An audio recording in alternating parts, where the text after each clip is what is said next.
Mi esposo perdió su carro y yo pagué el precio con gritos, golpes y miedo. Mira, si tú crees que tener un mal día es pisar un Lego descalzo, es porque no conoces a Rebeca, o bueno, así le vamos a poner. Resulta que esta chava llevaba 11 meses casada con un compa que tenía dos grandes amores en la vida, ella y su carro, y no sé en qué orden. Un día, a las 7 de la mañana, cuando apenas estaban arrancando motores, literal y figuradamente, ¡pum!, que un tráiler, de esos grandotes que parece que están buscando con quien pelear, le mete tremendo bailón al carro del marido. Pero no fue un golpecito, no. El tráiler lo dejó como si lo hubieran metido a pelear en la UFC. Lo destruyó. Y lo peor, fue atropello y fuga. Nadie tomó placas, aunque todos los vecinos vieron el despapalle. Ah, pero para el chisme estaban puestos. Ahora, tú dirías, bueno, pobre cuate, está triste por su carro, normal. Pues sí, hasta ahí todo bien. El problema fue que el tipo, en vez de ir a llorar al taller o al seguro, se puso a desquitarse con Rebeca. Empezó con gritos, luego empujones, y hasta la manoteó cuando ella intentó calmarlo. O sea, no es que el carro fuera su hijo ni que fuera edición limitada del Batimóvil. Era un coche, mano. Pero él actuaba como si le hubieran tumbado a la mamá y al PlayStation el mismo día. La chava, toda buena onda, preguntando en foros qué hacer para calmarlo. ¿Calmarlo? Señorita, ese hombre no necesita calmantes, necesita distancia y terapia. Pero ahí estaba ella, preocupada, con esa vocecita interna que todavía le decía es que nunca había sido así, como si la violencia viniera con cupón de primera vez gratis. Y ojo, que esto ya se estaba poniendo oscuro, porque no solo era gritarle porque se le quemaron los frijoles. No, era empujarla fuerte, hacerla a un lado como si fuera mueble. Y no hay mueble que aguante eso sin romperse, o al menos sin mandar al otro al carajo. Pero espérate, lo bueno, o más bien lo fuerte, apenas viene. Porque Rebeca, como muchas, pensó que dándole su espacio el tipo iba a reflexionar. Se fue a casa de su mamá una semana, le dio tiempo, aire, y chance de que llorara su carro como se llora un tamal que se cae al suelo. ¿Y qué hizo él cuando ella volvió? ¿Flores? ¿Cartita? Un perdón, la regué. Nel, seguía enchilado, por el carro. Y aquí es donde dices ya, Rebeca, córrele, sálvate. Pero no, ella todavía intentaba rescatar el Titanic con una cubetita. Hasta que un día estaba cocinando, tranquilita, sin meterse con nadie, y el tipo la empujó tan fuerte que se fue contra la esquina de la mesa y, ¡zas!, se golpeó la cabeza. Se le apagó el sistema por unos minutos, como si el Wi-Fi de su cerebro se fuera. Al despertar, ahí estaba él, con cara de ay, fue sin querer. No, joven, eso no fue accidente, eso fue cruzar la línea con patines. Y ahí, justo ahí, Rebeca dijo, ya estuvo suave. Ahora sí, imagínate la escena, Rebeca, medio aturdida, viendo doble, con el tipo ahí parado pidiéndole perdón como niño que rompe el florero y pone cara de fue sin querer queriendo. Pero esto no era una travesura, era una señal luminosa tipo aeropuerto que decía, corre, Rebeca, corre. Y entonces viene el clásico dilema latinoamericano, ¿me quedo y trato de salvar lo que queda del amor? ¿O agarro mis cosas y me voy mientras todavía tengo los dientes completos? Spoiler, Rebeca no es boba. Lo primero que hizo fue irse con su mamá de nuevo. Pero esta vez no fue con maleta chica. Esta vez fue como quien dice no sé si regreso. Ya no era solo miedo, era ese presentimiento que tienen todas las tías cuando te dicen, ese muchacho tiene mirada de pocos amigos. Y mientras ella trataba de entender qué rayos pasó, el marido seguía, adivina qué, enojado por el carro, ya ni porque su esposa se había dado tremendo golpazo con la mesa. No, él seguía con su novela personal, como si le hubieran destruido un Ferrari de oro, y no un sedán que ya debía 2 verificaciones. Y aquí es donde la historia se empieza a poner sabrosa, porque Rebeca empieza a ver todo con otros ojos. Como cuando uno ve una película por segunda vez y nota detalles que antes no. Cositas pequeñas que en su momento ignoró, que si el tipo se enojaba de más cuando perdía en FIFA, que si le hablaba feo a los meseros, que si un día le rompió el control de la tele porque no cargaba Netflix. Uno no ve la tormenta cuando vive en el ojo del huracán. Pero cuando sales, ves el mugrero completo. Y claro, cuando contó la historia en línea, la gente se le fue encima con consejos. Rebeca, denúncialo. Rebeca, vete ya. Rebeca, ese carro no te quería. Y ella leyendo todo como si fueran spoilers de una serie que estaba viviendo en tiempo real. Porque sí, lo del empujón fue el final de temporada. Pero los capítulos anteriores ya traían señales. Solo que el amor, cuando está muy apretado, a veces aprieta de más, y deja marca. En esa semana fuera de casa, Rebeca hizo cuentas. No las del súper, no. Las cuentas de vida, ¿vale la pena? ¿Esto es amor o una especie rara de entrenamiento para sobrevivir en zona de guerra? Y un día, con más valor que miedo, le mandó un mensaje corto pero fulminante. Esto se acabó. Voy a divorciarme. Así nomás. Sin discursos. Sin drama. Como quien cancela un plan que ya no da risa. El mensaje le cayó al marido como balde de agua, no fría, helada con cubitos. Porque este compa, que hasta hacía unos días andaba aventando muebles con la mirada, de repente se convirtió en un gatito mojado. ¿Cómo que divorcio?, decía. Pero si yo te amo, soltaba. Ah, caray, ¿no que muy ocupado llorándole al carro?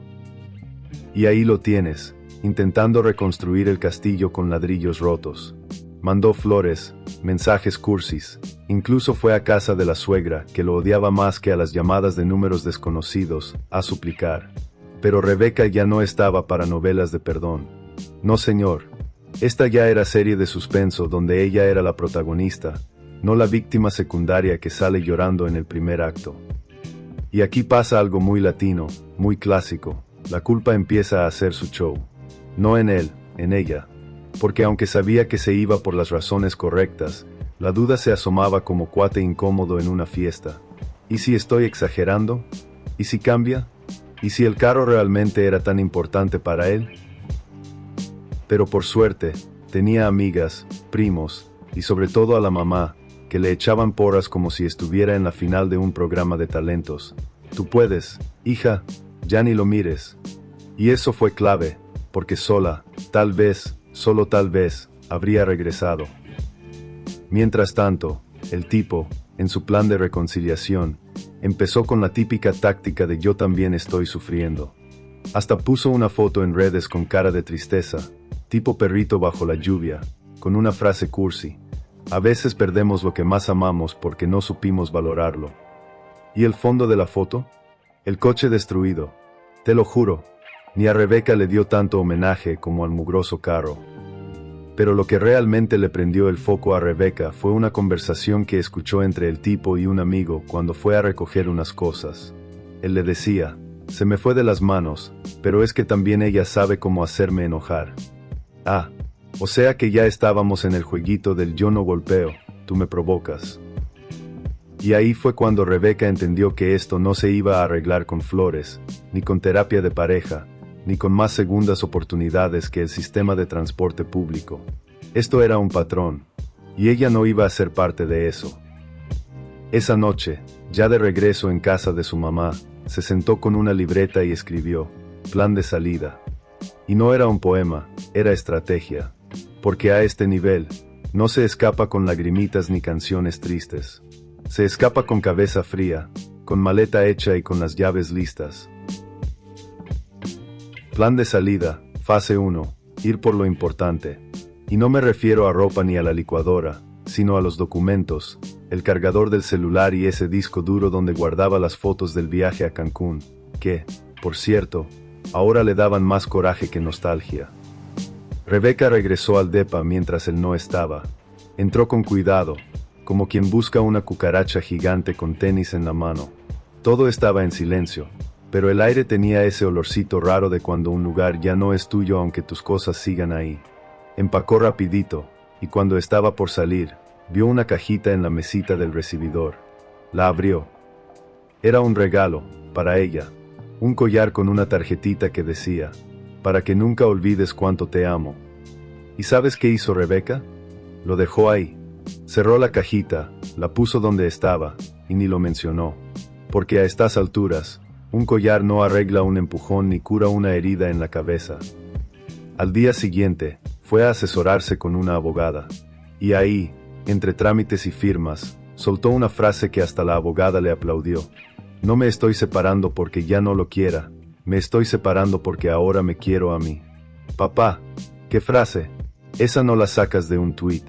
Esa sale del alma cuando dejas de sobrevivir y empiezas a vivir. Y mientras todo esto pasaba, el tipo seguía en su onda, mandando mensajes que parecían sacados de una playlist de despecho. Extraño tu risa. ¿Y si lo intentamos otra vez? No soy nada sin ti. Pero Rebeca ya no respondía. Ni ok, ni gracias, ni vete mucho a meditar a tu esquina. Nada. Silencio absoluto. Y eso lo volvió loco.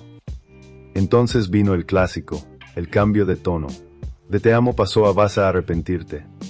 Mensajes más pasivo-agresivos que sopa sin sal. Espero que te traten mejor que yo, aunque lo dudo. El mundo allá afuera no es fácil. Y aquí es donde Rebeca agarró el teléfono, tomó captura, y guardó todo. Porque ya no estaba para sustos, estaba para pruebas. Habló con la mamá, con la abogada, con una amiga que trabaja en una oficina donde saben de estas cosas. Y todas le dijeron lo mismo, estás haciendo lo correcto. No estás sola, ya no eres la misma de hace un mes. Y Rebeca lo sabía, porque antes habría contestado con explicación, ahora solo contestaba con decisiones. Rebeca, ya con papeles firmados y maletas sin regreso, estaba en la sala de su mamá tomando café como quien acaba de salir de una tormenta y no sabe si se salvó o simplemente ya no le importa mojarse. Pero faltaba un último episodio. Un día, el tipo apareció en la casa de la mamá. Así, sin avisar, sin flores, sin vergüenza. Tocó el timbre como si fuera domingo y venía a almorzar. La mamá lo recibió como se reciben los cobradores del banco, con mirada fría y voz de ¿qué se le ofrece? Él, en su show, empezó con un discurso larguísimo de he cambiado, fui un tonto, ya no soy el mismo. Lo típico, pero lo que no esperaba era que Rebeca ya no era la misma tampoco. Ella salió, lo vio a los ojos, y en vez de llorar o reclamar, le soltó la frase que lo dejó congelado. Gracias por mostrarme quién eres antes de que tuviéramos hijos. Tómala. Más directo que eso, imposible. Y ahí fue cuando él entendió que el teatro se había acabado. Se fue sin decir más, con las manos en los bolsillos y la cara de quien pierde algo que pensaba que iba a tener siempre. Porque claro, él no estaba llorando por Rebeca, estaba llorando por perder el control. Los días pasaron, y Rebeca empezó a respirar distinto. Iba al mercado sola, cocinaba con música, y hasta cambió de look. No porque quisiera verse mejor, sino porque al fin se sentía ligera. Como quien se quita una mochila llena de piedras que llevaba cargando sin darse cuenta. Un día, una vecina le preguntó si sabía algo del ex. Rebeca solo se rió y dijo, no sé ni quiero saber. Ya archivamos ese archivo. Y siguió caminando con su bolsita de mandado como quien vuelve a empezar, no desde cero, sino desde más sabio. Y del carro, bueno, el carro sigue destruido. Y él anda por ahí, contándole a todo el mundo que la perdió porque no lo entendía. Pero nosotros sabemos la neta, no fue el carro, fue la forma, fue el empujón, fue la falta de frenos, pero no del coche, de él. Y colorín colorado, ese matrimonio mal manejado, se ha terminado. Pero Rebeca, es así, arrancó de nuevo. Y esta vez, con el volante en sus propias manos. Quien cambia amor por motor, termina solo y sin calor. Si esta historia te hizo pensar o sentir algo, dale like, comenta qué opinas y suscríbete al canal para más relatos como este. Nos vemos en la próxima.